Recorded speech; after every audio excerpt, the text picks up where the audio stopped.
Hi అండి, నేను మీ doctor Raghuteja, laser and laparoscopic surgeon, owners robotic hospitals. చాలామందికి హర్నియా అంటే ఏంటి అనే డౌట్ ఉంటుంది. అసలు ఎన్ని రకాల హర్నియా ఉంటాయి, ఎక్కడ ఏ టైప్ ఆఫ్ స్వెల్లింగ్ వస్తే అది ఎలాంటి హర్నియా అని తెలుసుకోవడానికి కొన్ని క్వశ్చన్స్ ఉంటాయి.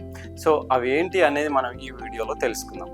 హర్నియా అంటే ఏంటి అంటే మన బాడీలో డిఫెక్ట్స్ ఉంటాయి, నార్మల్గా ఉన్న డిఫెక్ట్స్ అవి.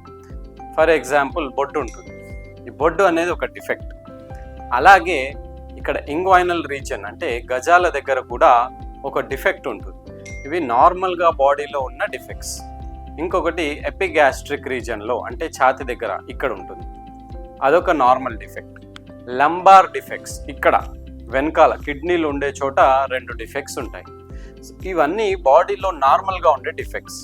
కాకపోతే ఎప్పుడైతే ఈ నార్మల్గా ఉన్న డిఫెక్ట్స్ సైజు పెరుగుతాయో, సైజు పెరిగి అందులోకి పొట్టలో ఉన్న ఇంటెస్టైన్ కానీ లేదా ఒమెంటమ్ అంటే ఫ్యాట్ కానీ ఆ డిఫెక్ట్లోకి ఎంటర్ అయిపోయి ఇరుక్కుపోతుందో, లేదా ఎంటర్ అయిపోయి మళ్ళీ బయటకు వచ్చేస్తుంది, లోపలికి వెళ్ళి కింద పడిపోతుంది, ఇలా చేస్తుందో అప్పుడు దాన్ని హర్నియా అంటాం.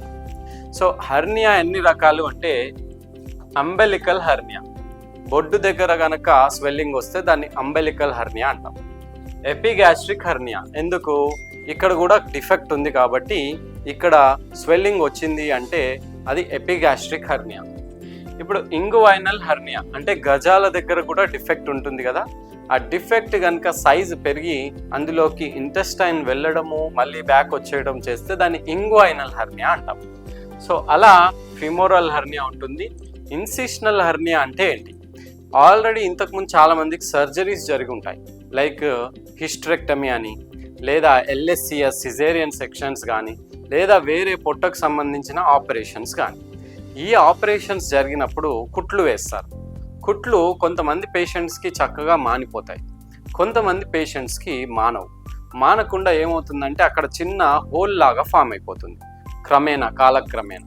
సో ఆ హోల్ ఏమవుతుంది, స్లోగా సైజ్ పెరిగి అందులోకి పుట్టలో ఉన్న ఇంటెస్టైన్ వెళ్ళి చేరుతుంది అనమాట. దాన్ని ఇన్సిషనల్ హర్నియా అంటాం. సో ఇవన్నీ డిఫరెంట్ టైప్స్ ఆఫ్ హర్నియాస్. గజాల దగ్గర వస్తే ఇంగ్వైనల్ హర్నియా, బొడ్డు దగ్గర వస్తే అంబెలికల్ హర్నియా, ఈ ఛాతి దగ్గర వస్తే ఎపిగ్యాస్ట్రిక్ హర్నియా, ఆల్రెడీ కట్ చేసి సర్జరీ చేసిన వూండ్లోకి గనక హర్నియా వస్తే దాన్ని ఇన్సిషనల్ హర్నియా అంటాం. సో ఇవి different types of hernias. Next వీడియోలో వీటి సిమ్టమ్స్ ఎలా ఉంటాయి, వీటిని ఎలా గుర్తించాలి, వీటిని ఎలా కనిపెట్టి డయాగ్నోస్ చేయాలి, సర్జరీస్ ఎలా ఉంటాయని తెలుసుకుందాం. Bye bye.